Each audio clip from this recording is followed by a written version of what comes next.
you keep alluding to Brita. Brida's my Tell wife, me about yeah. Brita. Okay. Brida was one of 6 sisters. She had 5 sisters, and I met her when I was about 10. I'm talking, well, I was about 12. I think she was about 10, and we didn't, we didn't hit it off straight away. We knew each other for a good few years, and then I think when I was 19 and she may have been 16 or whatever, we started going together, and eventually got married in August 1976. So I was 22 and she was 19, and I'm still living with her. Happily, huh? That's what she says. Yes, of course, of course. Okay, well, I'm going to take you back to Dublin again. What did you do? What did you do for fun? Uh, you had a lot of places that were discotheques. Used to go dancing. Used to like going to the movies. I had up to the time I got married, I had racing pigeons, and I used to. Myself and my brother were into that, and like I said, my grandparents and all my uncles had dogs and birds and cats, and if they dig the back garden in number 3 Rossmore Road, where we grew up, they're going to find all sorts of skeletons, animals, no human remains, I hope, but there was budgerigars, finches, chickens, cockerels, rabbits, hamsters, guinea pigs, dogs, cats, mice, all them types of things. At one time or another we had them. But we had a pigeon loft a small pigeon loft in one, area of the garden. And next year we'd say, let's get a few more pigeons and build a bigger loft. So we'd tear down this, while all the pigeons were out, we tear down this and move it over here somewhere and build a bigger one. Oh yeah, that looks good. And of course, next year we'd say, it's not big enough anymore. We ended up having about 60 or 70 birds anyway. And we went into racing them, and cost us a few. We had to save up money to buy the clock, which was expensive. It's the way it works is you get the clock has little slots in it it's called a thimble, and before the bird even goes away, you don't let the bird out when he goes away and comes back, and you time him. He has to be taken away in a big trailer with thousands of other birds, and it's called marking night in the pigeon club. And the pigeon has an identification ring on one leg, and the rubber ring goes on the other leg. So you take the information of the pigeon and give it to the recording secretary, and he writes down the whole thing. And you can bet on your pigeons. You can nominate them to be in the first 10 or the first one, or and if there could be, I think there could be 50 prizes in your club. But on the international scale, like if you're flying from England or France, that's when you need a good bird, because you can win thousands of pounds or thousands of dollars. Well, they're euros now actually. But and people have won televisions and cars and holidays and because of a pigeon. But anyway, marking night, the rubber ring goes on the pigeon's leg. He's put into a cage. The cage is sealed and put in. It's rows and rows of it's a big trailer, like an articulated truck. And the birds are brought to Wales or southern England or across to France on the ferry. And early in the morning, maybe just coming to first light, the driver will call back to Dublin and say, the birds are out now at 5 minutes past 5 or 4:30 or whatever. Expect them in 15 hours or 14 hours. And the weather is such and such. And he will have taken details of the weather forecast way over to France or England, and he will have taking all that into consideration. If the weather's bad when he gets to the release point, they won't be released. They may be held over, but that doesn't do the birds any good because, if they're going, they have to be released. Otherwise, there can be disasters. Nobody might get a bird back at all. Wow. So that could happen.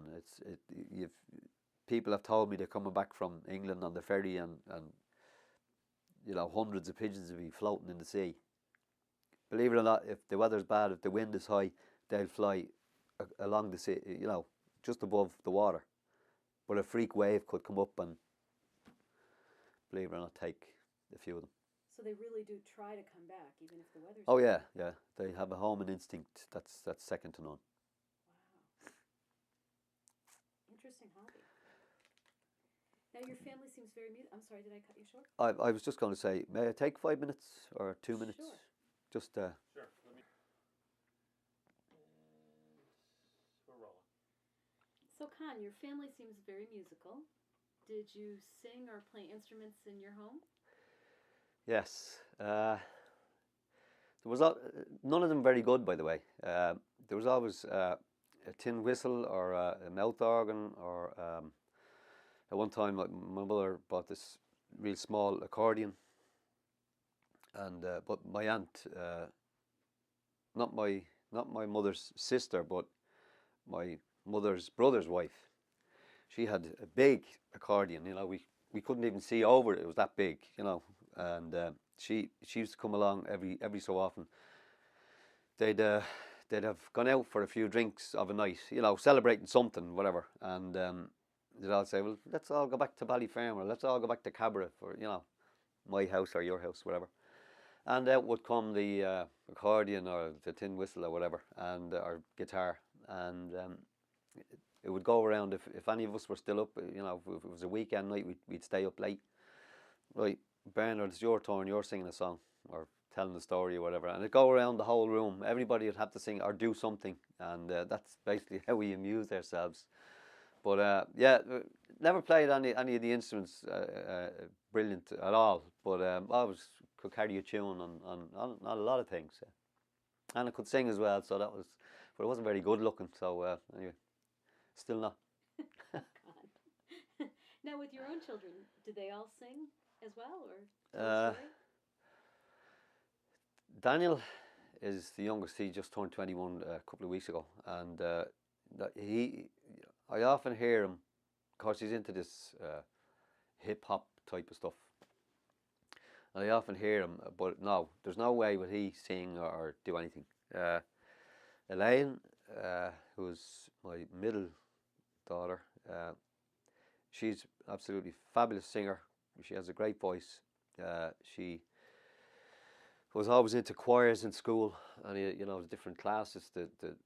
She used to get great marks as regards her presence and voice control and all that, and she got great praise from the school teachers that she had who were into the music, and she sang with us on several occasions. Had a couple of different bands in Dublin, and she sang with us on a few occasions, and it went down a treat. She was great.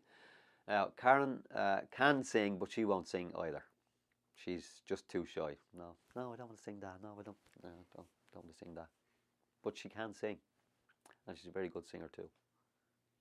And you've turned music into an occupation, into a livelihood. Well, sort of on the side, if you like. Yeah. We had, like I said, we had several bands in Dublin, and at one time we thought we were the second Fury Brothers and Davy Arthur. Who actually, the Fury Brothers came from Ballyfermot, the same place we did, and they were off, internationally famous when we were growing up. And I got to meet them. I got to play with them a couple of times when they were playing in Dublin, and got to meet them here in a place called. It was on Fifth Avenue anyway. It was around Patrick's Day in 1984, and the Dubliners got to meet them and play with them. It was very sad occasion when Luke Kelly died. a brilliant performer, entertainer, and the Dubliners are still going. You know, they're still around. They might be. I think they started in 1961, so that makes them 40 something years together. Um, and yeah, we emulated basically the folk and traditional groups and ballad groups that were there before us. You know, and some of them are still there. So yeah, we basically started. My brother bought a guitar, my younger brother, as it happens, and he was always into Bob Dylan, a Bob Dylan fanatic. He knows everything about him, has all his bootleg tapes and LPs and the whole lot, and has a shrine in his. Anyway, he loves Bob Dylan, and I heard him, you know, playing along with an LP that he had. This is back in not too long to remember now. 1973, and he was playing away. He would have been, Declan would have been I don't know, maybe 16 or 17 then, and he's playing away, and I said, I'd like to know how you play that thing, and he said, well, here, and he gave it to me, and of course I was holding the thing upside down or back to front or whatever, and he says, here, put your fingers there and do this, and I went, ding. He says, no, that's A. You know, put your fingers there, go like that, yeah, and a sound came out, you know, and I said, oh, that's good. He said, no, you can sing a song with them two chords. I said, no way. He said, yeah, and he started. I forget the song, but here I was playing it at the first time, taking it up, and basically went on from there. I learned a few more chords, and he taught me a few more chords and a couple of songs that Bob Dylan used to sing, and we ended up playing together for a little while. But he went one way and I went the other. You know, he more or less went into the Bob Dylan stuff and blues and all that. You know, and he's pretty good. He's a pretty good picker himself. You know. Can you tell me about your band now? Yeah, we're called Camac. Camac. It's spelled forward Camac and backwards Camac, upwards and downwards Camac, and there's the Camac blessing for you. Camac Park was where my grandmother lived, like I was telling you, in Bluebell. Small, you know, there was maybe 40 or 50 houses in this area where she lived in. And the Camac River was a small river between her house and the Royal Canal, as I mentioned before. But it's just a small river. It ran from Clondalkin down through Bluebell, Inchicore, and down on into Mount Brown. And that was called the Camac River, and that's where we got our name from. That's where we picked the name for this band. Of course, we've been called lots of other things before that, but I started playing in the club here in the GAC when I came here in 2000, and I was very fortunate and, you know, lucky enough to be introduced to Joe Moran, who turned out to be a great friend of mine, and died too young, too suddenly, a couple of years ago, and I miss him. And he basically got me my first start as regards musical equipment, because went to a couple of places and they were looking for $500 as a deposit, and when you bring back the equipment, we'll give you back $400 or whatever. I said, well, I don't have $500, you know. So anyway, Joe brought me, said, come on with me, we'll get you the gear. So he brought me to this place over in Main Street in Bridgeport, Altel, and the boys over there looked after us, and I have him to thank for a good few of the gigs I got here over the years, you know. And then Judy, my younger sister, had sang with us a few times in Ireland as well, and like I said, she came here in '98, and somebody asked her to get up and sing, you know, asked your sister to sing a song or whatever. One night I was doing a gig on my own, and she got up and sang, and basically progressed from there. When is your next gig? And then there was two of us, me and Judy. Then about a year later, maybe 2002, I think Chuck came on the scene. He'd he'd played with a couple of groups about 12 years previous or 13 years previous to this. But because he got married and had a couple of kids, he had stopped. He sold most of his guitars and stopped playing. And he got up, bought a guitar, and somebody said, "Ask Chuck to get up and sing a song." So he did. In fairness to him, he got up and sang a couple of songs, and then there was three of us. So now there's me, Chuck, and Judy. So we ended up playing at a few of the festivals over the years, and whereupon we met Colleen Feile. And Colleen's a great fiddle player, and she's a great singer too. And then there was four of us. So there was myself, Chuck, Judy, and Colleen, and basically that's what we are right now. And Chuck plays the guitar and sings.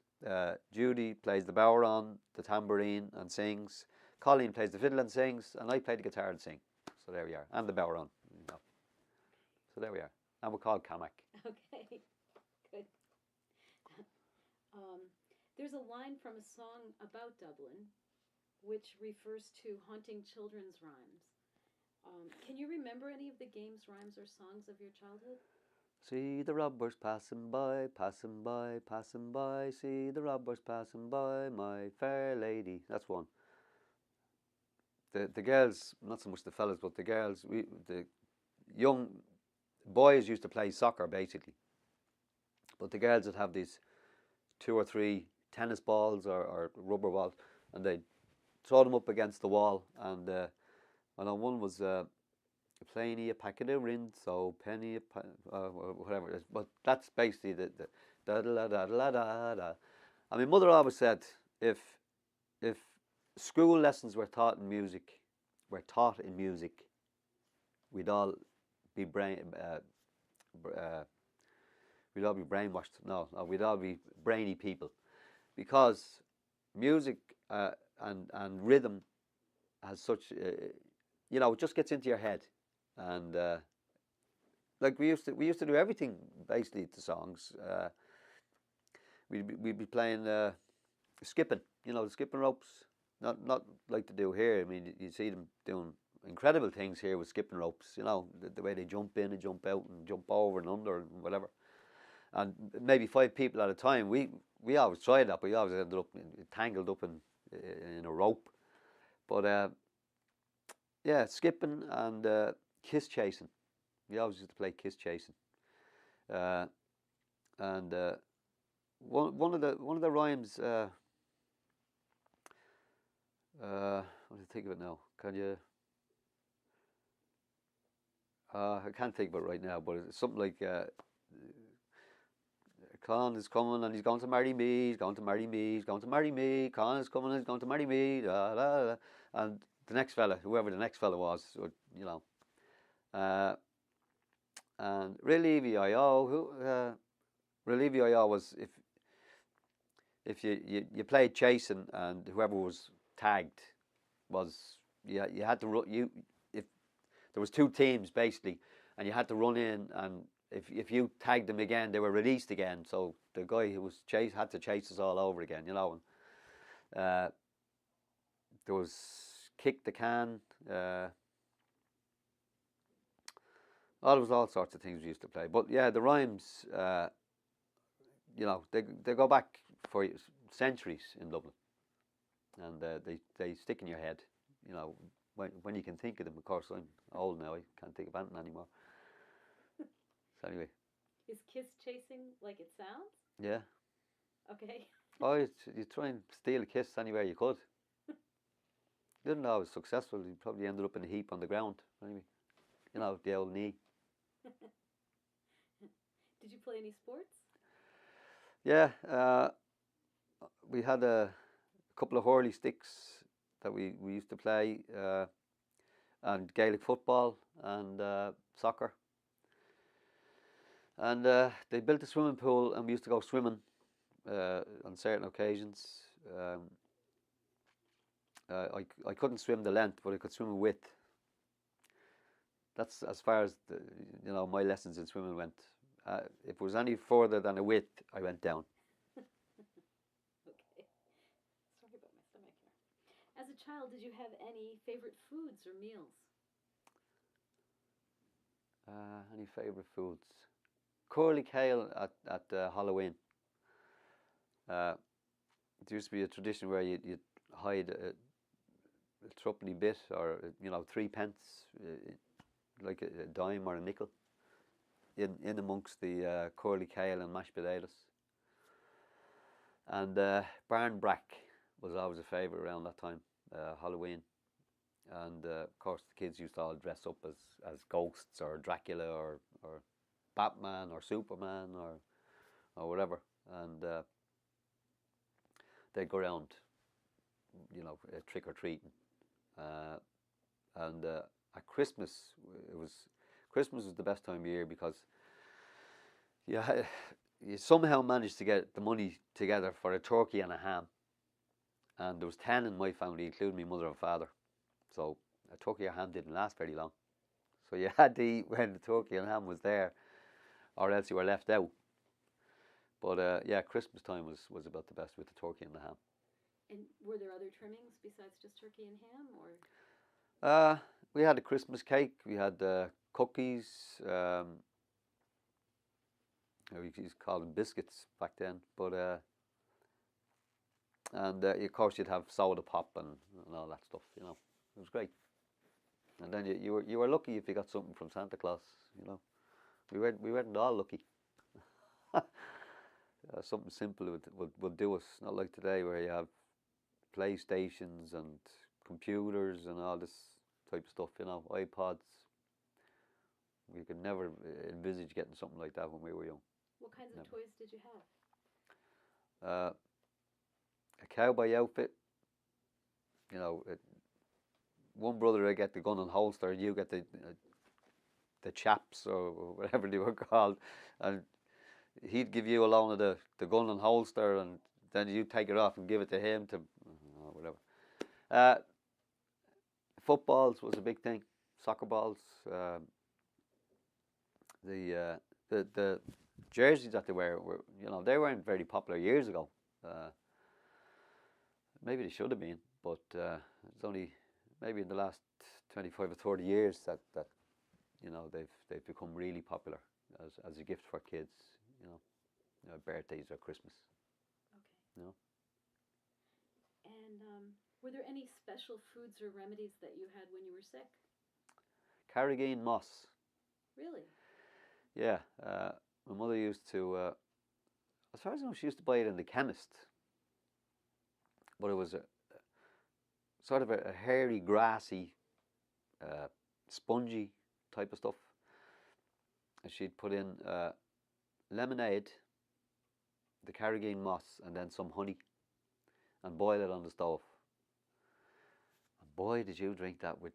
You were licking your lips after it. It was absolutely gorgeous stuff, and it made you feel good as well. And I think it made you sweat the cold out of you, or whatever. If you had a cold. That was basically the one I remember most. All right. Let's see here. Does your family have any special sayings or expressions that you use among yourselves? Get up the yard. What does that mean? It means you're annoying me, or you're getting under my skin. Get up the yard, or in fact it could be several things. It could be a greeting. Oh yeah, get up the yard out of that, or how's she cutting? There's another one. Okay, what's that? How's she cutting means, how's things going with you? Good morning, or everything all right with you? That type of thing. How's she cutting? Okay. So that's as far as I remember there. Can you speak Irish? Tá beánaí in Gaelic agam. I know a little bit of Irish. I was actually in the Gaeltacht twice when I was a lot younger, and I still have a few words of the Gaelic language. Yeah, I'd like to have a lot more, of course, but a lot of it's forgotten. Well, when I say it's forgotten as regards myself.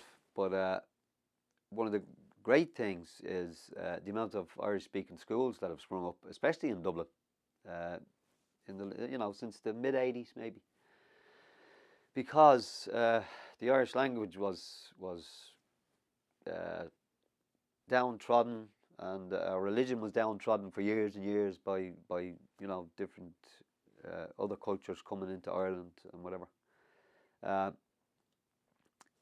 With the result that in Donegal, Connemara and Kerry and a small pocket in County Meath was basically the areas which still spoke the Irish language, Gaelic,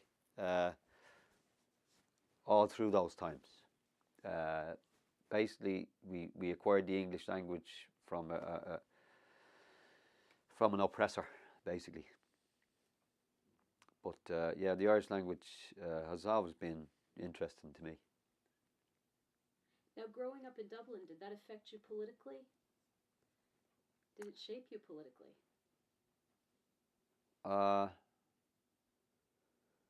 There were always two main parties in one was in government, one was the opposition. If the opposition got elected, the other party was the opposition, obviously. And voting was an important thing as regards to people around us. That it was important to go out there and cast your vote, and whether you were voting yes or no to a certain thing or for a certain person, you still had to go, basically. And the main party was Fianna Fáil, which was the Republican Party.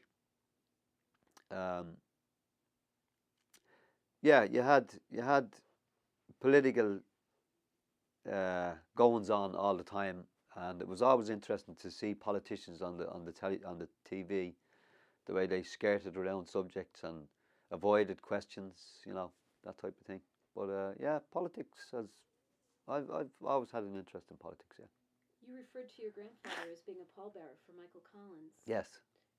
So did that have a bearing on your life? Yeah. When we were going to school, we didn't hear much about the history after 1916.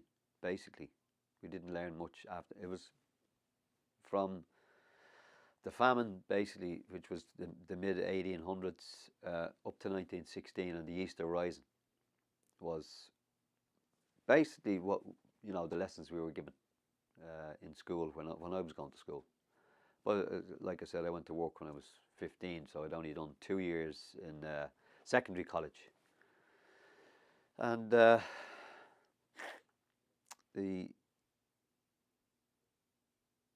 sorry, I've lost your question again.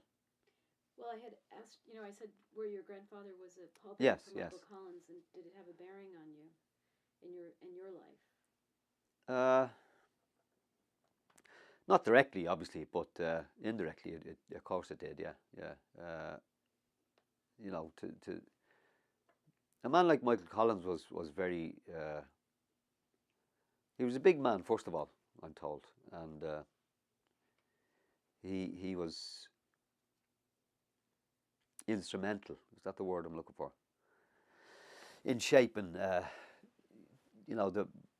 recent, history of Ireland.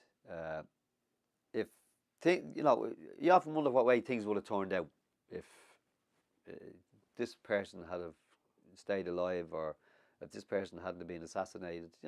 Same like more recently with John F. Kennedy, and you always wonder what way things would have shaped up if certain things didn't happen. Yeah, I guess I was poking at that question because Dublin is such a historic city, and it figures in so much to Ireland's recent history, and Yeah. So. Yeah, there was a lot going on. I think they showed in the movie Michael Collins with Liam Neeson. I think they showed fairly a true account of what went on around that time. Of course, it's a movie, but I would say that yeah, they probably did give a good you know, fairly decent account of what happened around that time. Okay. You know. Let's see here.